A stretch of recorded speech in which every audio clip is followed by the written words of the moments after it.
2024년 11월 17일 추수감사주일 오전 예배에 하나님께서 주신 말씀은 에베소서 5장 1절부터 4절 그리고 20절 말씀입니다. 교독하시고 마지막 절 같이 읽도록 합니다. 그러므로 사랑을 받는 자녀같이 너희는 하나님을 본받는 자가 되고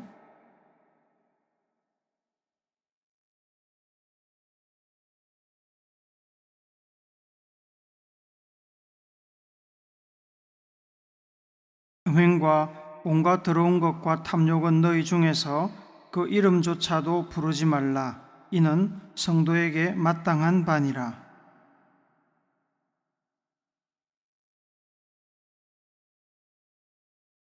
20절 다 같이 읽습니다. 범사의 우리 주 예수 그리스도의 이름으로 항상 아버지 하나님께 감사하며. 아멘. 오늘은 추수감사주일입니다.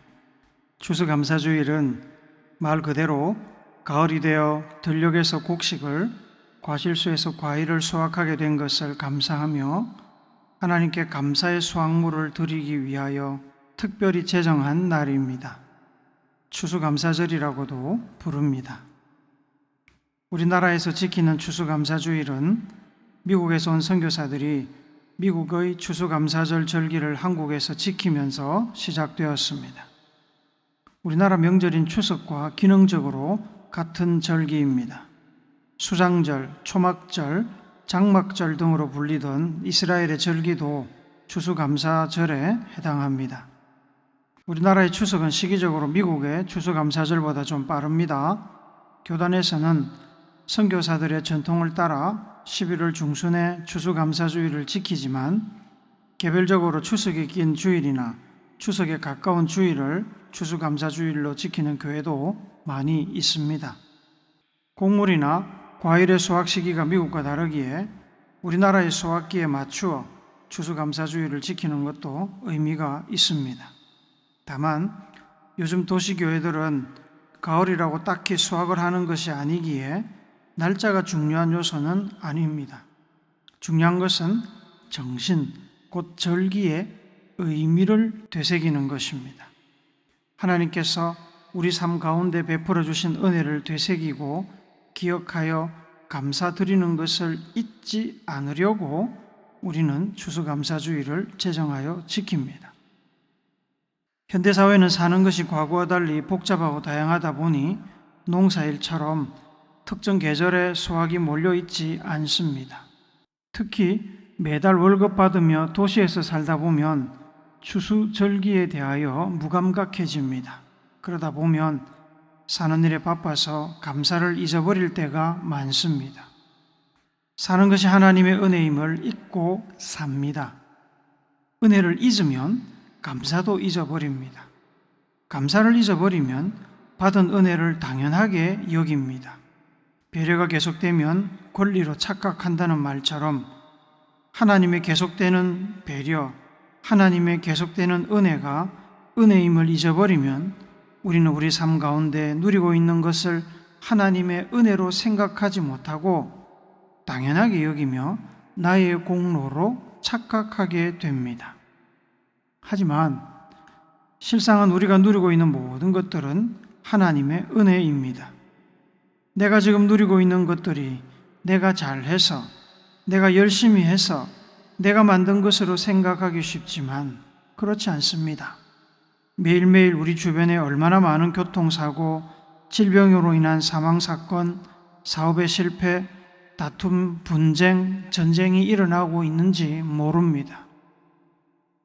단적인 예로 자동차를 운전해서 그렇게 빨리 달리는데 사고 날 확률이 높을까요? 안 날 확률이 높을까요? 사고 나지 않는 것이 기적입니다. 부끄러운 얘기입니다만 저는 지금껏 살면서 운전하다가 여러 번 졸았습니다.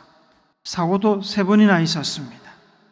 그런데도 감사하게도 죽거나 다치지 않았고 다른 사람을 죽이거나 다치게 하지 않고 오늘에 이루고 있습니다. 하나님의 은혜입니다. 3번 중 2번은 경미한 접촉사고였고 한 번은 제법 큰 사고였습니다. 큰 사고는 청년 시절 건설회사 다닐 때 일어났습니다. 간밤에 늦게까지 놀고 아침 일찍 회사 트럭을 몰고 출근하다가 졸았습니다. 옆자리엔 제가 다니는 회사에 알바를 하던 교회 후배도 타고 있었습니다. 깜빡 졸다가 충격에 눈을 떴는데 제가 몰던 트럭이 차도와 인도를 구분하는 턱을 넘어 인도로 올라가서 먼저 작은 가로수를 추돌하고 다음에 가로등을 추돌한 뒤에 멈추었습니다. 상당히 충격이 컸습니다만 다행히 저와 후배 둘 다 안전띠를 하고 있어서 아무것도 다치지 않았습니다. 트럭은 앞이 V자로 찌그러져서 폐차되었습니다. 가로수는 작은 것이라서 넘어져도 별 문제가 되지 않았습니다만 가로등은 아시다시피 크기가 꽤 큽니다. 가로등이 트럭에 부딪혀서 넘어졌는데 그 가로등 옆으로 버스 정류소가 있었습니다. 정류소에는 출근하려는 사람들이 서 있었고 정류소 뒤에는 가게들이 있었습니다.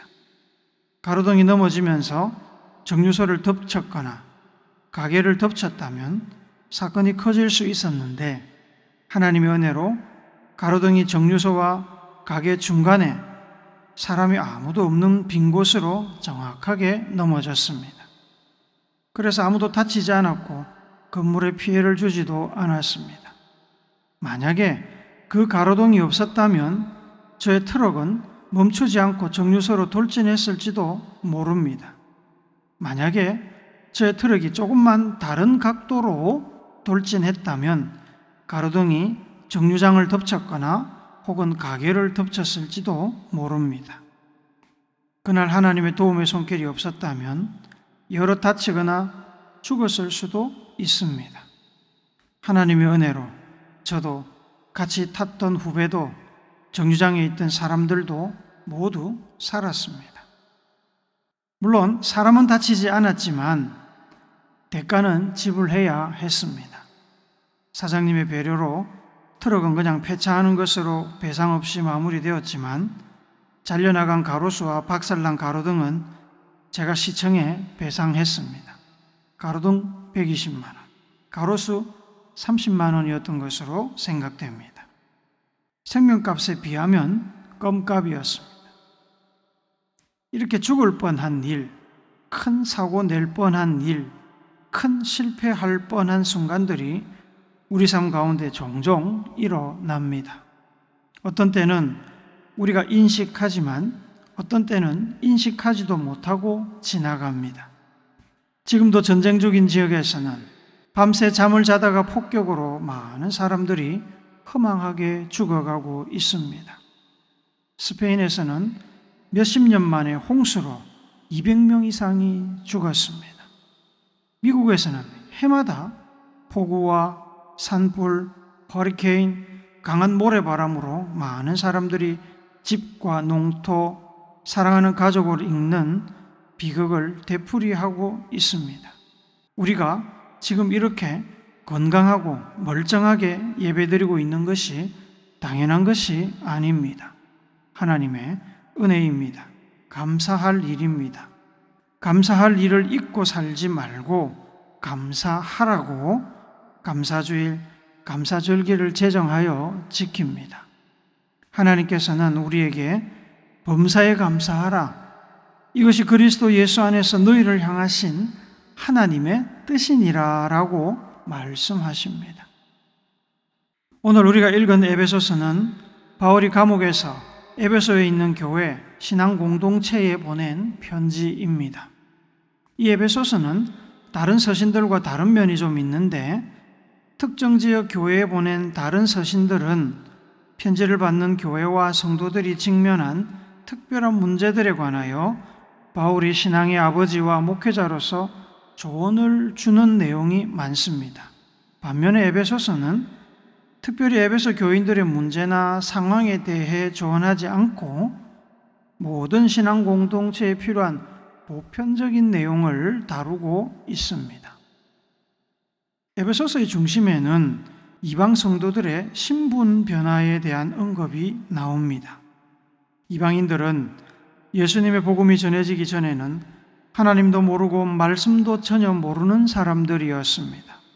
그 말인즉 하나님의 말씀도 모르고 하나님도 모르기에 영생의 소망이나 하나님의 은혜도 알지 못하고 누리지 못하는 죽을 운명의 사람들이었다는 말입니다. 그러나 예수님의 복음이 전해지고 그 복음을 통해 예수님을 만나 죽을 운명에서 벗어나게 되었습니다. 살게 되었습니다. 예수님을 통해 하나님을 만나게 되었고 하나님의 말씀을 받게 되었습니다. 그리고 이제 더 이상 이방인이 아닙니다. 믿음 안에서 예수님을 구세주로 받아들인 모든 사람들은 믿음의 조상 아브라함의 복과 약속의 자손이며 하나님의 백성이 되었습니다. 죄로 죽을 옛사람을 벗어버리고 생명 얻은 새 사람이 되었습니다. 에베소서 3장 6절을 같이 읽습니다. 시작. 이는 이방인들이 복음으로 말미암아 그리스도 예수 안에서 함께 상속자가 되고 함께 지체가 되고 함께 약속에 참여하는 자가 됨이라. 함께 하나님의 상속자가 되었고 함께 그리스도의 몸된 교회의 지체가 되었고 함께 하나님의 구원 약속에 참여하는 자가 되었습니다. 새로운 신분을 얻었기에 바울은 이방인 성도들에게 새 사람을 입으라고 당부합니다. 에베소서 4장 22절부터 24절 말씀도 우리 같이 보도록 하겠습니다. 같이 읽습니다. 시작. 너희는 유혹의 욕심을 따라 썩어져가는 구습을 따르는 옛사람을 벗어버리고 오직 너희의 심령이 새롭게 되어 하나님을 따라 의와 진리의 거룩함으로 지으심을 받은 새 사람을 입어라. 옛사람을 벗어버리고 새 사람을 입으라는 말은 옛사람의 습관, 행동, 생각을 버리고 새 사람으로서 새 사람다운 행동, 언어 생활, 습관, 생각을 가지고 살라는 말입니다. 이 말씀 이후에 에베소서 4장 25절부터 바울은 성도들에게 어떻게 사는 것이 새 사람답게 사는 것인지를 구체적으로 많은 내용을 언급하고 있습니다. 일반적으로 새로운 삶을 산다는 것은 새로운 마음으로 새로운 가치관과 목표를 세우고 새로운 행동을 하고 새로운 말을 하며 산다는 뜻입니다. 하루아침에 완전히 바뀔 수는 없겠지만 예수님을 영접하고 구원받았다면 틀림없이 생각이 바뀌고 행동이 바뀌게 되어 있습니다. 거룩하신 하나님의 영, 성령이 함께 하시는데 어떻게 변화가 일어나지 않을 수 있다는 말입니까? 일어나는 것이 기적이 아니라 일어나는 것은 당연한 것이고 일어나지 않는 것이 기적입니다. 바울의 많은 가르침 중에 오늘은 특별히 새 사람의 언어 생활에 관해 함께 나누고자 합니다. 바울은 새 사람은 어떻게 살아야 하는지를 이야기하면서 먼저 언어 생활에 대하여 언급합니다. 언어 생활이 그만큼 중요하기 때문일 것입니다. 에베소서 4장 25절을 같이 읽습니다. 시작. 그런즉 거짓을 버리고 각각 그 이웃과 더불어 참된 것을 말하라. 이제 우리가 서로 지체가 됨이라. 우리가 서로 지체가 됨이라 하는 말은 우리가 모두 그리스도의 몸인 교회의 지체가 되었다는 뜻입니다. 한 몸의 여러 지체입니다. 한 몸이면 한 편입니다. 나의 이익이 내 몸의 이익이고 내 몸의 이익이 곧 내 이웃의 이익이 됩니다. 내가 망하면 내 몸이 망하고 내 몸이 망하면 내 이웃도 망합니다. 우리는 운명 공동체입니다. 그런데 같은 운명 공동체인 이웃에게 거짓을 행하여 속이고 불이익을 주는 바보가 있을까요? 없습니다. 그래서는 안 되지요. 손이 망하기를 기뻐하는 발이 어디 있으며 발이 망하기를 기뻐하는 손이 어디 있겠습니까? 그러니 이웃들, 믿음의 지체들에게 서로 거짓을 버리고 참된 것, 참된 말, 참말을 하라고 당부합니다. 참말은 단지 거짓말의 반대가 아니라 그 이상의 의미가 있습니다. 참말은 진리, 특히 하나님의 진리를 말하며 또한 개인의 진심, 솔직함을 포함하는 단어입니다. 그래서 이웃과 더불어 참된 것을 말하라는 것은 이웃들과의 관계 안에서 하나님의 말씀과 말씀이 가르치는 진리를 말하고 사람을 속이지 않는 진심과 솔직함이 담긴 말을 하라는 뜻입니다. 에베소서 4장 29절도 우리 같이 읽습니다. 시작. 무릇 더러운 말은 너희 입 밖에도 내지 말고 오직 덕을 세우는 데 소용되는 대로 선한 말을 하여 듣는 자들에게 은혜를 끼치게 하라. 더러운 말은 나쁜 말, 남을 해치는 말, 부패한 대화, 악담 등을 의미합니다. 그런 말 하지 말고 덕을 세우는 말, 선한 말을 하라는 것입니다. 덕을 세우는 말이란 상대나 공동체를 이롭게 하는 말입니다. 새 사람이 되었다면 혹은 새 사람이 되고자 한다면 나쁜 말을 피하고 사람을 이롭게 하는 선한 말을 해야 합니다. 그런 이롭게 하는 선한 말은 사람들에게 은혜를 끼칠 것입니다. 기쁨과 감동을 줄 것입니다. 에베소서 5장 4절을 한 번 더 읽습니다. 시작. 누추함과 어리석은 말이나 희롱의 말이 마땅치 아니하니 오히려 감사하는 말을 하라. 세번역 성경을 한 번 더 읽읍시다. 시작. 더러운 말과 어리석은 말과 상스러운 농담은 여러분에게 어울리지 않습니다. 오히려 여러분은 감사에 찬 말을 하십시오. 새 사람이 되었다면 새로운 신분에 어울리지 않는 더러운 말, 어리석은 말, 상스러운 말을 버리고 감사의 말을 하라고 말씀하십니다. 새 사람의 새 신분에는 감사의 말이 어울립니다. 성도의 품위에 적합한 말을 하라는 뜻인데 새 사람 된 성도들의 언어 생활의 결론은 감사하는 말, 감사를 표하는 말입니다. 감사하는 말, 감사를 표하는 말은 어디서 옵니까? 감사하는 마음에서 옵니다. 그래서 에베소서 5장 20절은 이렇게 말씀합니다. 세번역 성경으로 같이 읽습니다. 시작. 모든 일에 언제나 우리 주 예수 그리스도의 이름으로 하나님 아버지께 감사를 드리십시오. 모든 일에 예수의 이름으로 하나님께 감사를 드리는 마음, 그런 마음이 있을 때 감사의 말이 나옵니다. 삶의 모든 일에 감사하는 마음이 있어야 새 신분을 얻은 성도들의 입에서 항상 감사하는 말이 나올 수 있는 것입니다. 그래서 데살로니가전서 5장 18절도 범사에 감사하라, 그것이 하나님의 뜻이라고 말씀하는 겁니다. 하나님의 은혜로 새로운 신분을 가지게 된 성도들은 범사에 감사하고 감사의 말을 하는 것이 새 사람 된 신분에 어울리는 말이고 하나님의 뜻입니다. 어느 영국 시인의 글에 이런 글귀가 있습니다. 어떤 사람은 자기의 가는 평탄한 길에 조그마한 구렁텅이만 있어도 벌써 하나님을 원망하고 사람을 원망한다. 또 어떤 사람은 자기의 가는 험하고 캄캄한 길에 조그마한 빛만 비추어도 하나님이 주시는 자비로우신 빛이라 하여 감사의 기도를 올린다.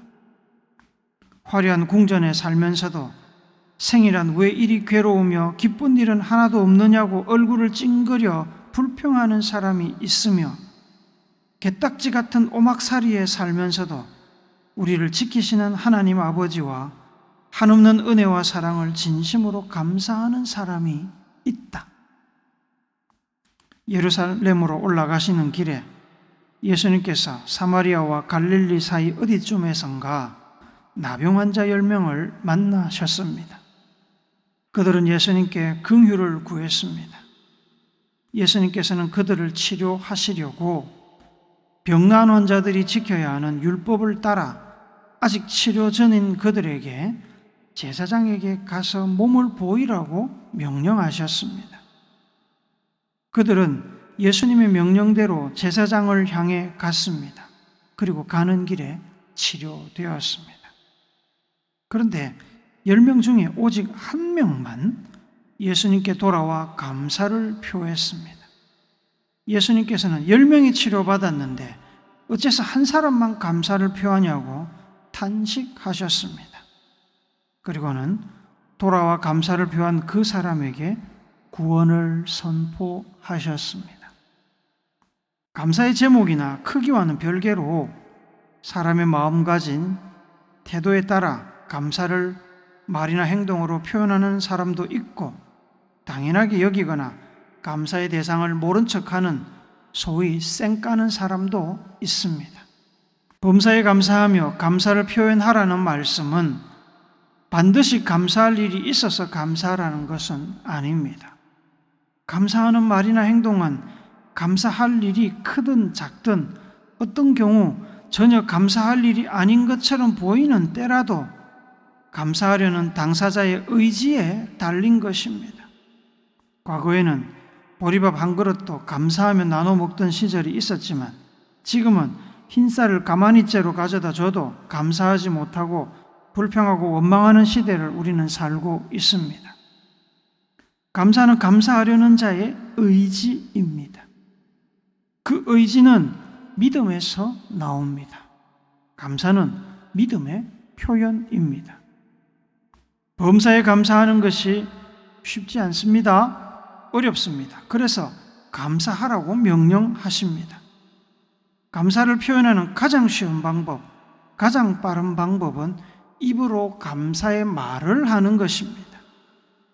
감사한 마음이 있으면 입으로 감사는 절로 나옵니다만, 감사에 익숙하지 않은 사람도 믿음 안에서 의지를 가지고 감사를 표하는 노력을 지속하다 보면 말이 바뀌고 행동이 바뀝니다.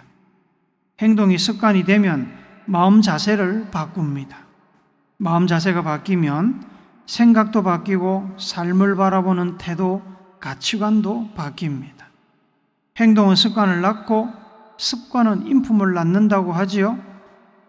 믿음으로 의지를 들인 감사의 말과 행동도 감사하는 습관을 낳고 감사하는 인품을 만듭니다. 그래서 성경은 그리스도의 은혜로 말미암아 하나님의 백성으로 신분이 변하여 새 사람 된 우리에게 감사하는 말을 하라, 범사에 감사하라고 명령합니다. 그것이 하나님을 본받는 길이고 하나님의 사랑받는 자녀가 살아야 할 삶의 모습입니다. 사랑하는 우물교회 성도 여러분, 우리 교회는 1년에 2번 감사 나눔 프로젝트를 진행합니다. 2가지 목적을 가지고 이 일을 하고 있습니다. 가난하고 작은 교회라 여유는 없지만 그래도 남을 돕는 교회가 되기를 바라기 때문입니다. 3살 버릇 80살까지 가듯이 시작부터 세상을 돕는 습관이 되어 있으면 나중에도 세상을 돕는 좋은 전통을 가진 교회로 성장할 것입니다. 둘째로 성도들의 감사 훈련을 위해서입니다. 감사하는 습관을 들이는 것은 마음의 태도와 생각을 감사하는 그리스도인으로 만들어 갈 것입니다. 왜 그렇게 해야 합니까? 하나님께서 새 사람 된 성도들에게 감사하는 말을 하고 범사에 감사하라고 하셨기 때문에 순종하는 것입니다. 그것이 새 사람 된 성도들에게 어울리는 성품입니다. 그리고 당연한 말이지만 감사하는 삶이 행복합니다. 여러분은 1년에 감사헌금을 몇 번 하십니까? 생일이 되어도 좋은 일이 생겨도 감사하지 않는다면, 어렵고 힘든 일이 닥치면 감사하겠습니까? 하나님께서는 우리가 고난과 실패마저도 감사할 줄 아는 성숙한 그리스도인으로 성장하기를 바라십니다. 감사의 훈련과 노력은 여러분의 삶과 인생을 바꾸고 여러분을 하나님의 본을 따르는 하나님의 자녀답게 만들 것입니다. 감사하라는 말씀에 순종하여 삶 가운데 감사의 말과 행동이 넘쳐나는 여러분이 되시기를 예수님의 거룩하신 이름으로 축복합니다. 아멘.